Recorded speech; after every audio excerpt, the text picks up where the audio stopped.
warahmatullahi wabarakatuh. Waalaikumsalam warahmatullahi wabarakatuh. Selamat siang teman-teman. Siang Bu. Semoga sehat selalu. Alhamdulillahirabbil alamin wa bihi nasta'in 'ala umuri dunya wa din. Wassalamu ala asyrafil mursalin sayyidina Muhammadin wa ala alihi washabbihi ajmain. Kemudian yang terhormat Ibu dosen Guru Satrirotu sebagai dosen pelaku mata kuliah pembelajaran pendidikan agama Islam, dan tak lupa teman-temanku yang berbahagia rahimakumullah. Di sini saya selaku moderator dari kelompok 6 pembelajaran pendidikan agama Islam. Saya akan memaju diskusi pada siang hari ini. Kalau akan menjelaskan, memaparkan tentang materi pendekatan pembelajaran. Untuk sebab pertama, saya yang akan jelaskan.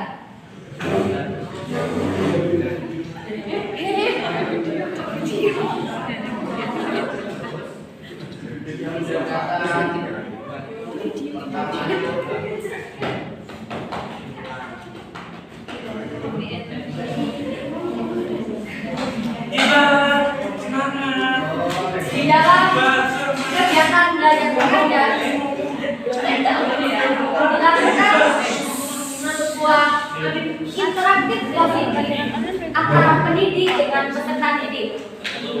Lalu bagaimana cara melakukan interaktif positif pendidik dengan peserta didik, yakni dengan pendekatan pembelajaran.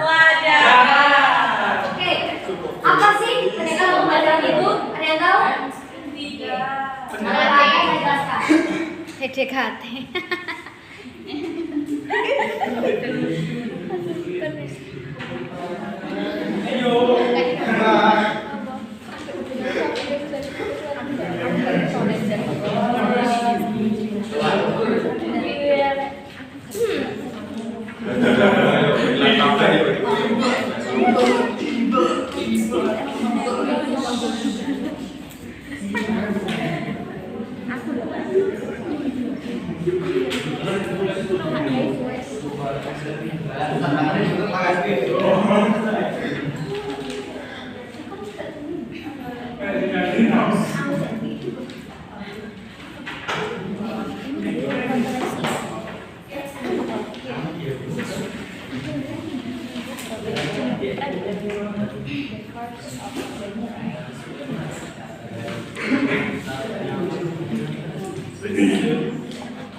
Pendekatan pembelajaran yaitu tolak ukur atau sudut pandang terhadap proses pembelajaran yang sifatnya masih sangat umum. Di dalamnya mewadahi, menginspirasi, menguatkan dan menjadi titik tolak penerapan metode pembelajaran. Lalu pasti akan menimbulkan sebuah pertanyaan, apa bedanya pendekatan pembelajaran dengan metode pembelajaran? Sangat beda. Jika metode pembelajaran itu sifatnya itu konseptual, terstruktur, tetapi jika pendekatan pembelajaran itu lebih luas lagi. Di sini paham? Paham. Oke, saya lanjut. Lebih luas itu gimana?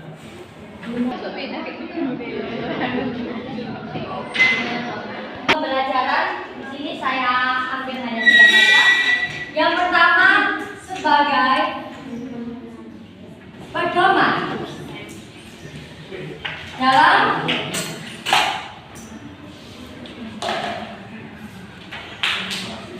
penyusunan metode pengajaran.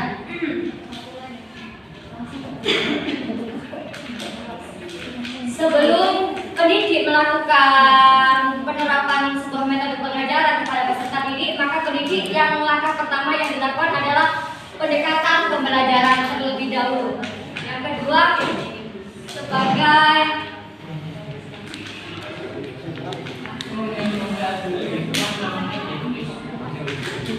penilai sekaligus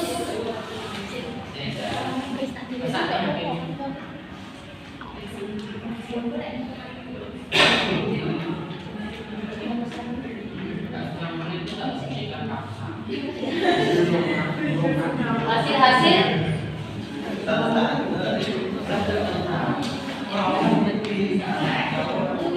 pembelajaran yang telah dicapai.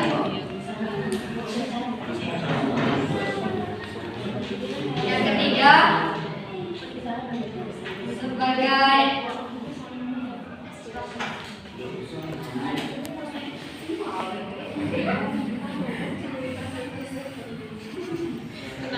masalah-masalah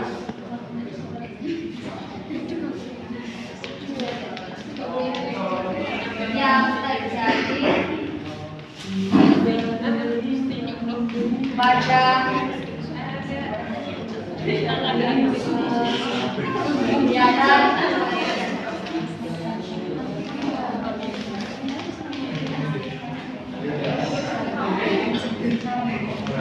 mengapa tujuan dan fungsi ini saya jadikan satu dikarenakan dia saling bersatu-satuan. Sekian, terima kasih. Beberapa pendekatan akan dijelaskan oleh partner saya. Oke, sebelum saya memulai pembelajaran, saya mau tanya dulu, masih semangat? Semangat. Yang keras toh, mosok mahasiswa loyo masih semangat? Karena masih semangat, nanti jawabnya salam juga harus semangat, harus kompak, tidak boleh loyo, karena katanya semangat. Oke, saya mulai dulu. Assalamualaikum warahmatullahi wabarakatuh.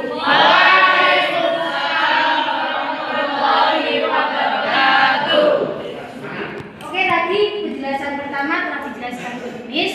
Sekarang penjelasan kedua akan saya jelaskan, yaitu mengenai macam-macam pendekatan pembelajaran.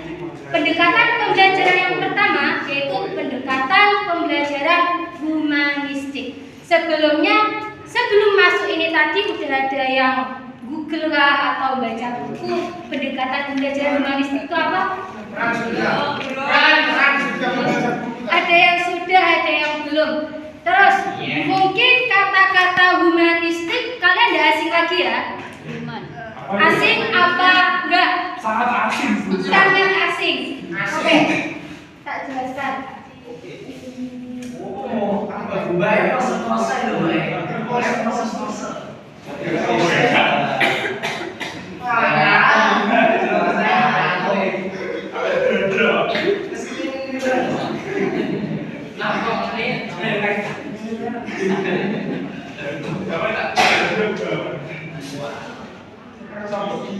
izin dong.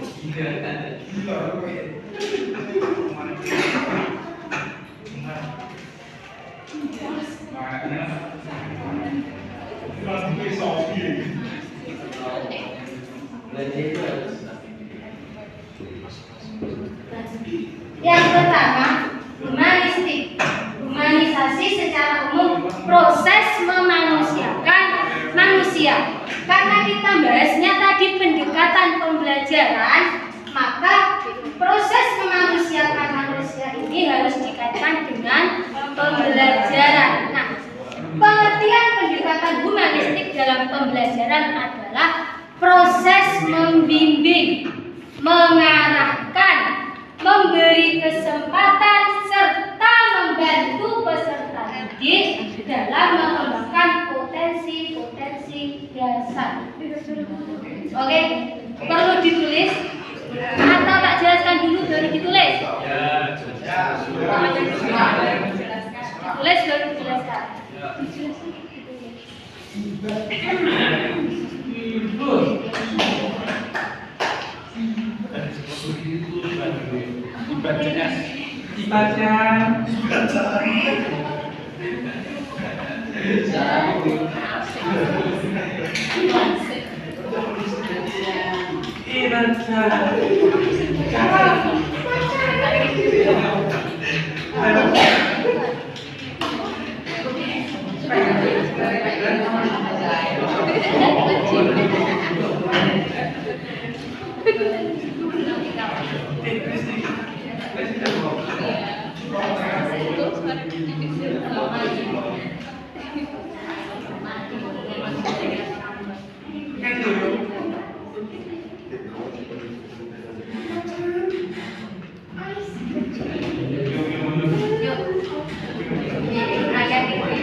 Tadi sudah saya jelaskan, pengertian pendekatan humanistik adalah proses membimbing, mengarahkan, memberi kesempatan, serta membantu peserta didik dalam mengembangkan potensinya.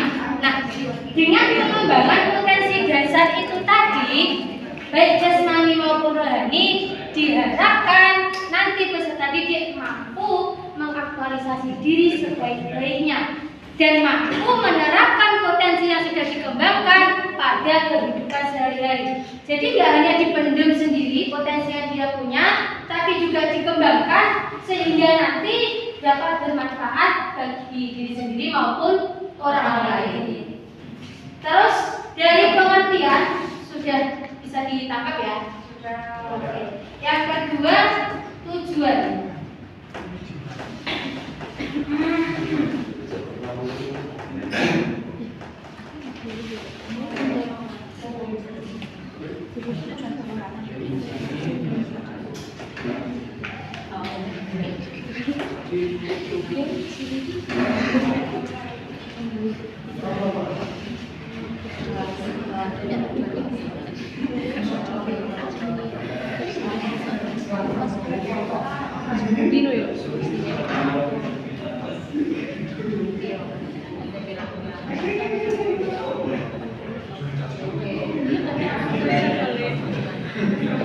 Karena tadi pendekatan humanistik itu proses memanusiakan manusia yang berfokus pada potensi dasar, maka dari itu tujuannya adalah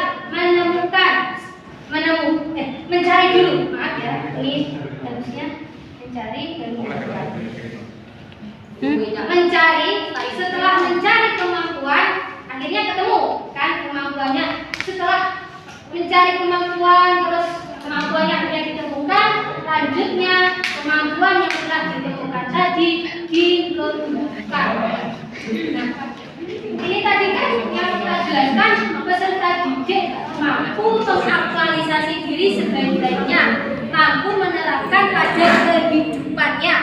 Nah, maka dari itu, pada tujuannya ini, dengan mengembangkan potensi peserta didik, akhirnya menimbulkan kesadaran diri.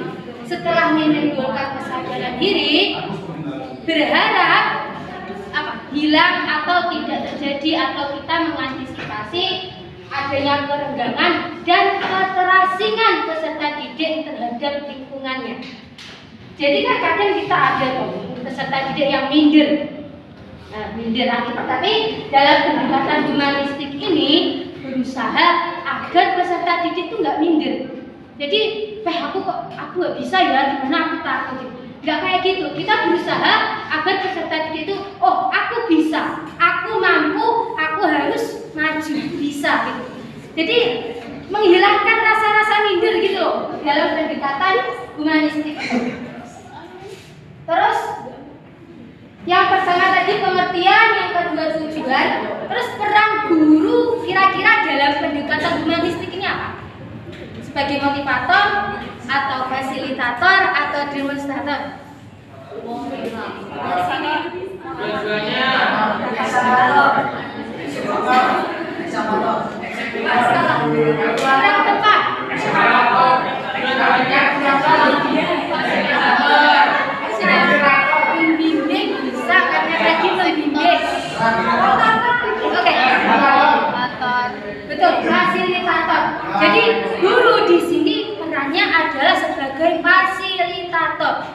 entah memfasilitasi tema atau topik materi, memfasilitasi media, memfasilitasi kelas, pokok memfasilitasi apa-apa yang dibutuhkan dalam proses pembelajaran. Jadi apa? Selain sebagai fasilitator itu tadi, guru bisa memberikan reward dan punishment. Paham kan? Kita reward sama punishment. Jadi kalau ada murid yang berprestasi atau dia mampu menyelesaikan masalah yang diberikan oleh guru, kita kasih apresiasi, kita kasih reward. Dan dia tuh habis menyelesaikan masalah, oh, usahaku dihargai loh. Oh, pekerjaanku berarti diperhatikan oleh guruku. Mengerjakan itu enggak punya halah apa mengerjakan enggak dapat apa-apa, enggak. Tapi ketika murid habis mengerjakan, dia makin semangat. Oh, aku dapat hadiah nih, aku dapat apa misalnya reward. Jadi kedepannya aku harus lebih bagus biar nanti dapat reward lagi. Selain membangkitkan motivasi belajar juga, itu memotivasi yang enggak dapat reward itu. Oh, dia kok dapat reward, aku juga harus apa? Aku harus berusaha gitu. Dan sama kayak dia diberikan reward. Selain reward dia itu tadi ada punishment. Jadi punishment itu bagi siswa-siswi yang mungkin tidak bisa menyelesaikan masalah atau menyalahi aturan dari kelas gitu. Tapi punishment ini juga harus disesuaikan dengan kondisi peserta didik. Dan juga pendidik itu berusaha menghilangkan rasa tekanan kepada peserta didik. Kadang kita mungkin pernah, materi kayak keuangan ya, itu guru kok kurang kasar, pasti kan kita punya rasa itu. Jadi usahakan peserta pendidik itu tidak menanamkan rasa itu. Gimana peserta didik itu, wah pelajaran itu aku semangat, wah guru itu aku harus masuk. Jadi jangan sampai kamu besok kalau jadi pendidik materimu ditakuti, yang lebih parah kamu yang ditakuti. Itu lebih parah. Oke. Bisa kita tangkap sampai segini? Bisa. Semangat. Harus semangat. Katanya hidup mahasiswa.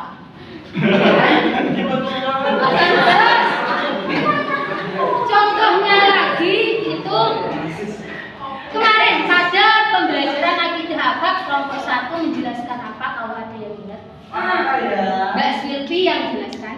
Pembelajaran akidah akhlak siapa yang ingat? 1001 aktif learning.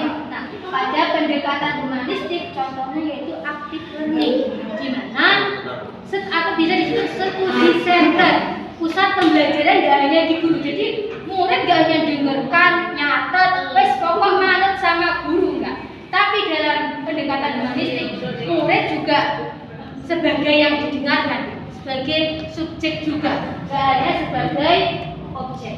Sebenarnya kalau contohnya itu nggak usah jauh-jauh seperti pada saat ini, dimana Bu Lulu menyiapkan kita atau memfasilitasi kita materi atau topik, ya kan?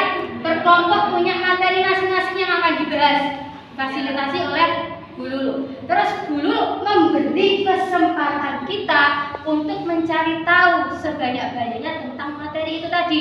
Entah dulu kono-kono kamu mau nyari dari YouTube kah, dari wawancara, dari jurnal, dari buku, atau diskusi sama teman, atau bisa tanya ke dosen yang lain, ya kan? Benar-benar los memberikan kita kesempatan untuk mencari pengetahuan ini tadi secara mandiri ya. Kita gak hanya apa yang disampaikan dulu kita tangkap, itu enggak kan? Terus potensinya apa sih kalau dulu itu tadi? Kita potensinya menjadi pendidik. Kenapa kok saya bilang pendidik? Kita kuliahnya di UIN, terlebih di Fakultas Tarbiyah dan Ilmu Keguruan. Meskipun ke depannya nggak jadi guru, tapi mesti kan kita, nanti kalau jadi guru gimana ya?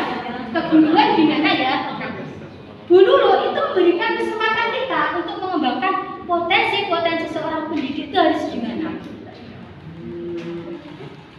Potensi peserta didik itu harus gimana?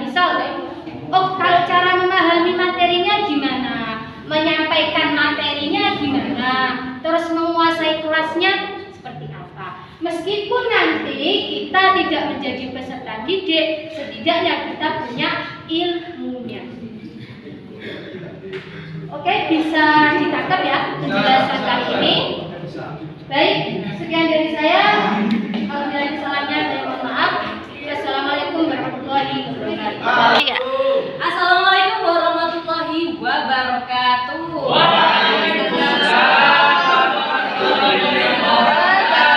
Halo. Hai, halo. Oke, aku mau cek semangat dulu. Kalau saya bilang semangat pagi, sore. Kenapa kalau saya bilang semangat pagi? Kenapa? Karena kan semangat berlari. Benar. Sore waktu.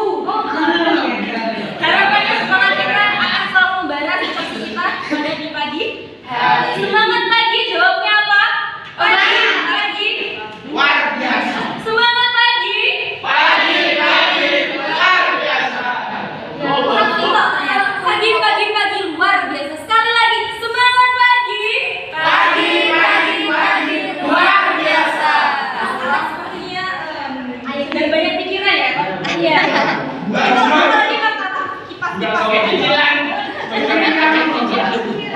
Oke. Langsung saja ya. Tadi kalian dapat materi tentang apa? Pendekatan Humanistik. Humanistik. Kalau humanistik itu guru sebagai apa tadi? Fasilitator. Sekarang saya akan membahas tentang pendekatan saintik. Kira-kira pendidik ini akan jadi apa? Apakah sama sebagai fasilitator? Kita buktikan di sini ya. Ya Allah, guru ini guru PR gede banget ya. Ini hanya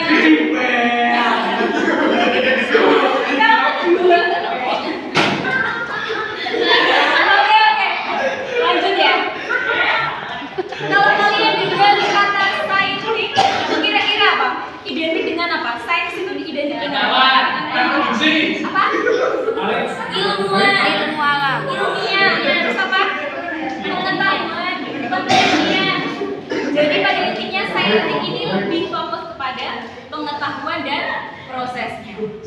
Oke, untuk langkah-langkah dari saintik itu ada 5 langkah, yaitu tahap pertama tahap mengamati, kemudian tahap menanya, mencoba eksplorasi, menalar dan mengomunikasikan. Selain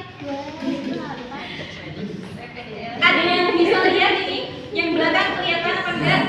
Pada tahap mengamati ini kira-kira apa ini? Apa itu ya? Jadi Gambar. pada intinya pada tahap mengamati kita menggunakan panca Indra. Panca indera pendengaran. Seperti kalian pada saat ini mendengarkan penjelasan dari Seorang guru. Nah, terus melihat itu seperti halnya saya menunjukkan ini. Ada bahannya. Kemudian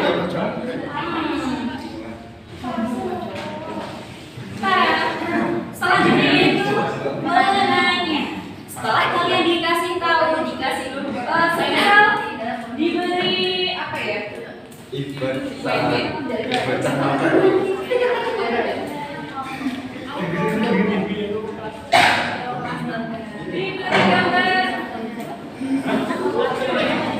Tidak bisa.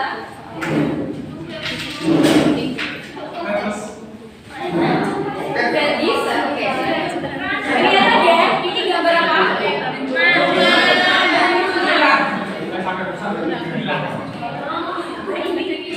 Pada tahap pertama ini tahap kalian akan bertanya-tanya kira-kira ini gambar apa? Pertanyaan kita tentang apa? Apa? Jadi ini apa? Kemudian bentuknya seperti apa? Seperti itu. Ini ada yang kotak, segitiga.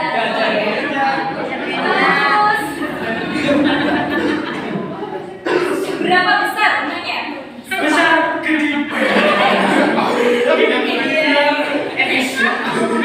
Terima kasih loh ya. Jadi pada tahap pertama ini siswa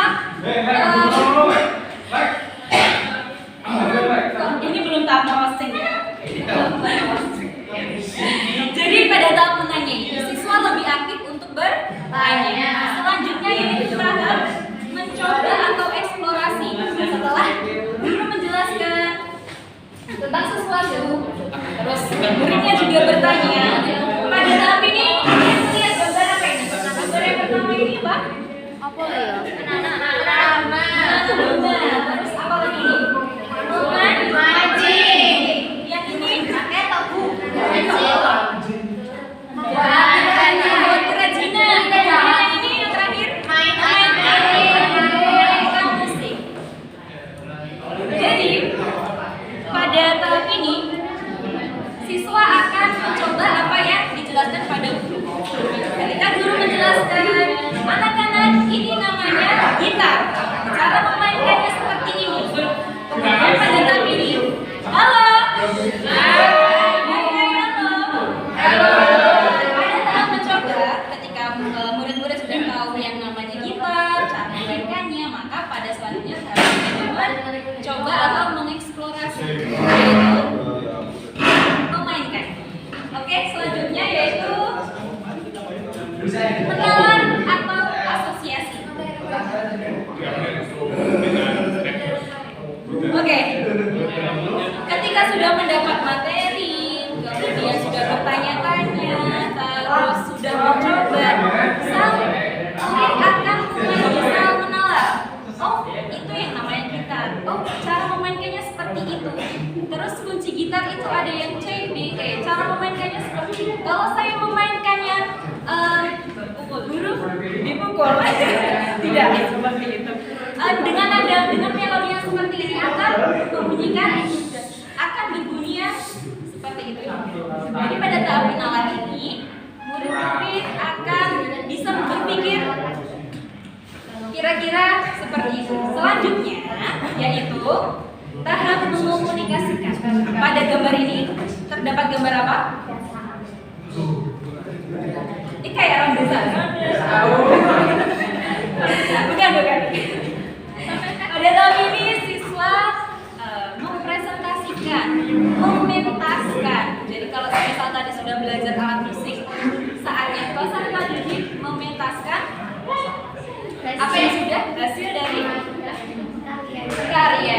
Nah, dari semua rangkaian langkah-langkah tersebut, kira-kira tujuan dari pendekatan saintifik ini apa?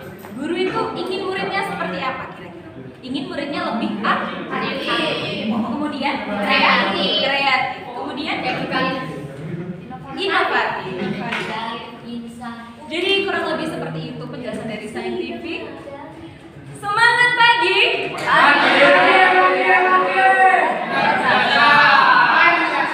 Assalamualaikum warahmatullahi wabarakatuh. Kira-kira kamu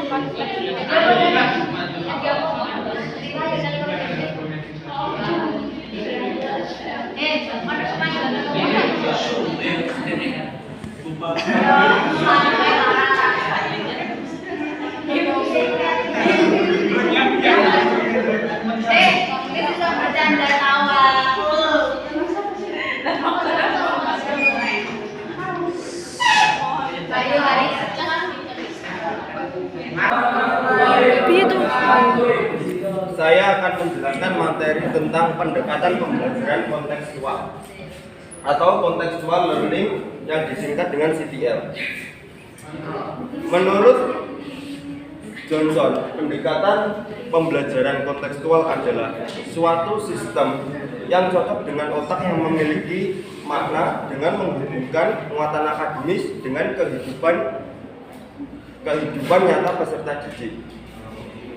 Sedangkan menurut Lina Sanjaya, pendekatan kontekstual adalah suatu pendekatan pembelajaran yang menekankan pada proses ketertiban siswa sepenuhnya untuk menemukan materi yang dipelajari dan menghubungkannya dengan kehidupan sehari-hari peserta didik, sehingga peserta didik bisa menerapkan dalam situasi dunia nyata mereka. Tujuan pendekatan kontekstual.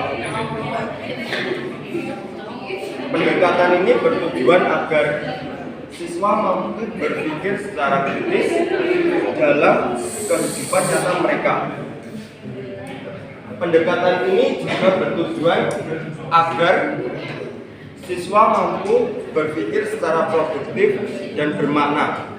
Maksud dari kata bermakna tersebut adalah siswa mampu menyerap materi yang disampaikan oleh guru secara mendalam.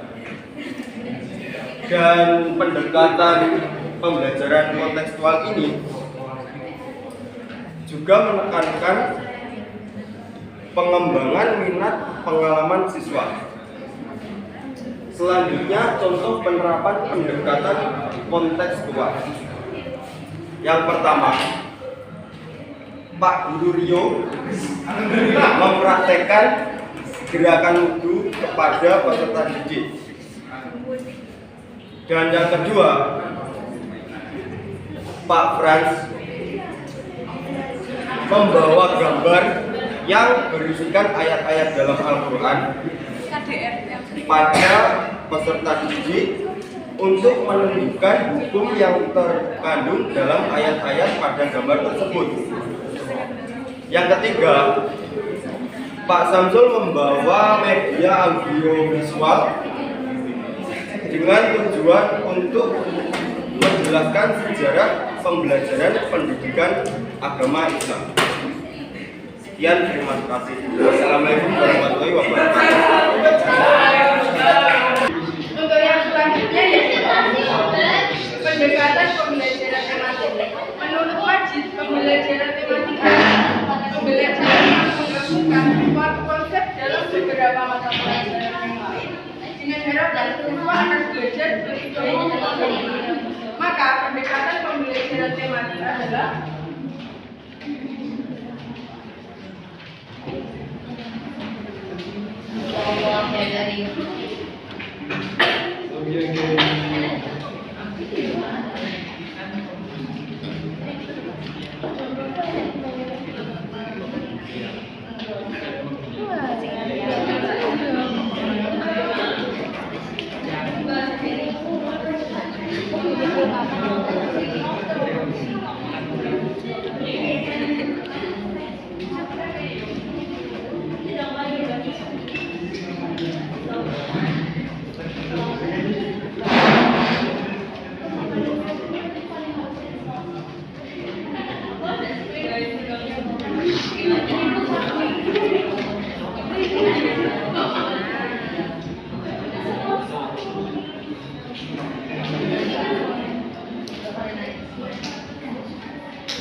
pendekatan pembelajaran tematik ini adalah pendekatan pembelajaran tepat yang menggunakan tema dan mengaitkan beberapa mata pelajaran yang lain sehingga siswa mendapatkan pengalaman belajar yang bermakna.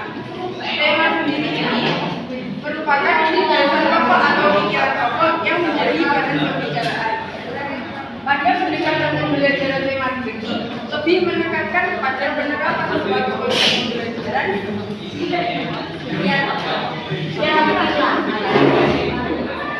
maka dari itu guru perlu merancang serta mendapat pembelajaran yang mempengaruhi kebermaknaan kepada siswa.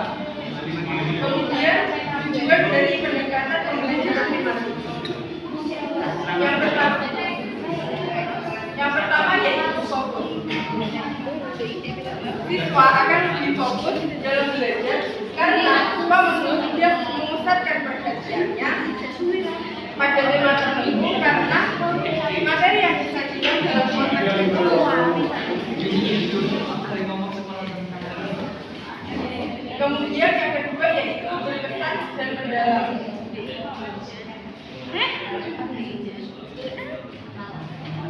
Karena materi yang disajikan dalam kontekstual yaitu berkaitan dengan kehidupan nyata peserta didik, maka materi yang didapat oleh peserta ini akan lebih dalam. Kemudian yang ketiga yaitu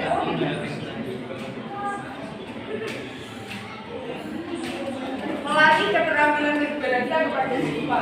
Dengan adanya tanya jawab yang diberikan oleh guru, maka ketika siswa menjawab pertanyaan, guru guru secara tidak langsung mereka akan belajar untuk mengembangkan keterampilan bahasanya. Yang keempat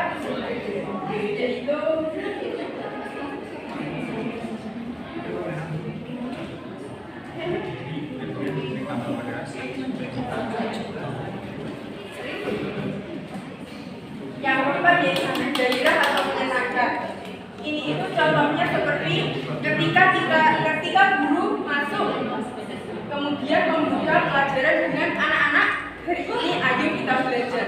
Itu sudah merasa bosan muridnya. Tapi dengan pendekatan pembelajaran tematik ini, guru bisa mengubah kalimatnya dengan anak-anak. Hari ini kita tidak akan belajar, tetapi hari ini kita akan bermain dengan menggunakan tema angkasa.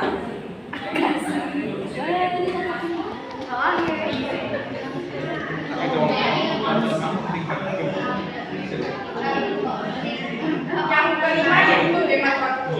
Karena materi pelajaran yang disajikan dengan pendekatan tematik ini bisa dipersiapkan dalam 2-3 kali pertemuan saja, maka waktu selebihnya bisa digunakan untuk kegiatan belajar yang lain seperti pengayaan, pemantapan, dan remedial. Yang terakhir yaitu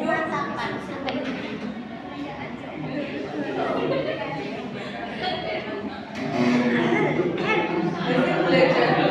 Dengan pendekatan pembelajaran tematik ini karena mengedepankan kepada pengalaman belajar yang bermakna, maka metode belajar yang didapat oleh peserta didik akan bertahan lebih lama. Kemudian syarat dari penggunaan pendekatan pembelajaran tematik ini apabila satu mata pelajaran tersebut bisa melibatkan 1-2-3 mata pelajaran yang lain.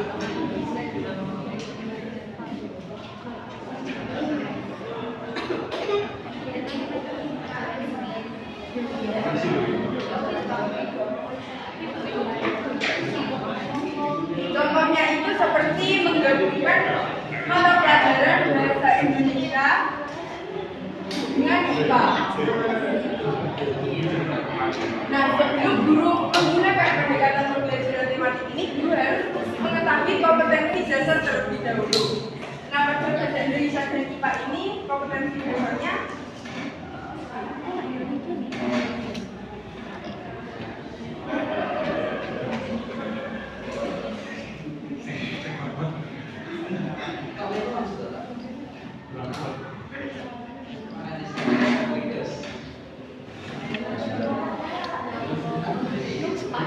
bicara dan makhluk hidup, dan untuk IPA makhluk hidup dan cara kehidupannya.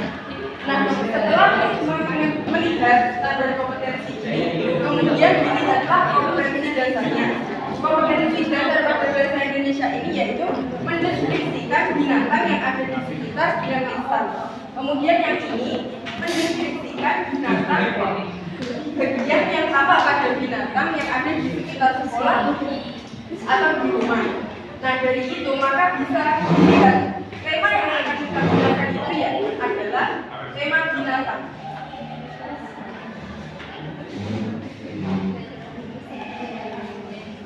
Penentuan tema ini kita bisa mendiskusikan dengan murid. Kira-kira apa yang menjadi minat peserta didik dan apa yang dibutuhkan. Nah, setelah mengetahui tema ini, kita bisa menentukan indikator apa yang akan kita gunakan.